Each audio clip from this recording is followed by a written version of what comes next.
This will be the last edition of Countdown. I'll explain that next. I think the same fantasy has popped into the head of everybody in my business who has ever been told what I've been told, that this is going to be the last edition of your show. You go directly to the scene from the movie Network, complete with the pajamas and the raincoat, and you go off on an existential, otherworldly, verbal journey of unutterable profundity and vision. You damn the impediments and you insist upon the insurrections, and then you emit Peter Finch's guttural, resonant "so." And you implore, you will the viewer to go to the window, open it, stick out his head and yell. Well, you know the rest.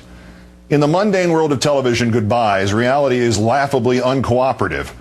When I resigned from ESPN 13 and a half years ago, I was literally given 30 seconds to say goodbye at the very end of my last edition of SportsCenter.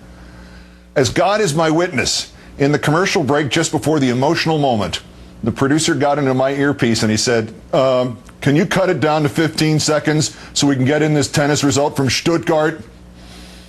So I'm grateful that I have a little more time to sign off here. Regardless, this is the last edition of Countdown. It is just under 8 years since I returned to MSNBC. I was supposed to fill in for the late Jerry Nachman for exactly 3 days. 49 days later, there was a 4-year contract for me to return to this nightly 8 p.m. time slot, which I had fled 4 years earlier. The show gradually established its position as anti-establishment, from the stagecraft of Mission Accomplished to the exaggerated rescue of Jessica Lynch in Iraq, to the death of Pat Tillman, to Hurricane Katrina, to the nexus of politics and terror, to the first special comment. The program grew and grew thanks entirely to your support, with great rewards for me, and I hope for you too. There were many occasions, particularly in the last 2.5 years, where all that surrounded the show, but never the show itself, was just too much for me. But your support and loyalty, and if I may use the word insistence, ultimately required that I keep going. My gratitude to you is boundless, and if you think I've done any good here, imagine how it looked from this end as you donated $2 million to the National Association of Free Clinics, and my dying father watched from his hospital bed, transcendently comforted that his struggles were inspiring such overwhelming good for people he and I and you would never meet, but would always know.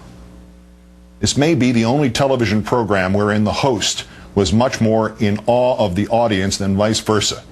You will always be in my heart for that, and for the donations to the Cranick family in Tennessee, and these victims of governmental heartlessness in Arizona, to say nothing of every letter and email and tweet and wave and handshake and online petition. Time ebbs here, and I want to close with one more Therber story. It is still Friday.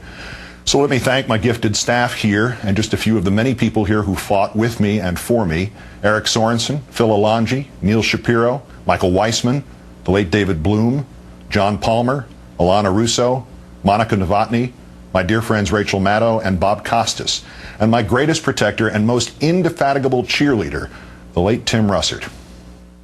And now let me finish by turning again to this ritual of reading Therber stories to you.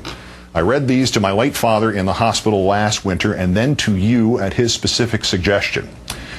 It is from Fables for Our Time and Modern Poems Illustrated, published first in 1940, when they taught they taught these kind of things, the Aesop's fables, much more than they do now.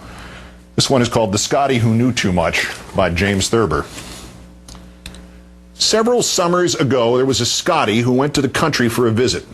He decided that all the farm dogs were cowards because they were afraid of a certain animal that had a white stripe down its back. "You're a pussycat and I can lick you," the Scottie said to the farm dog who lived in the house where the Scottie was visiting. "I can lick the little animal with the white stripe too. Show him to me." "Don't you want to ask any questions about him?" said the farm dog. "Nah," said the Scottie. "You ask the questions."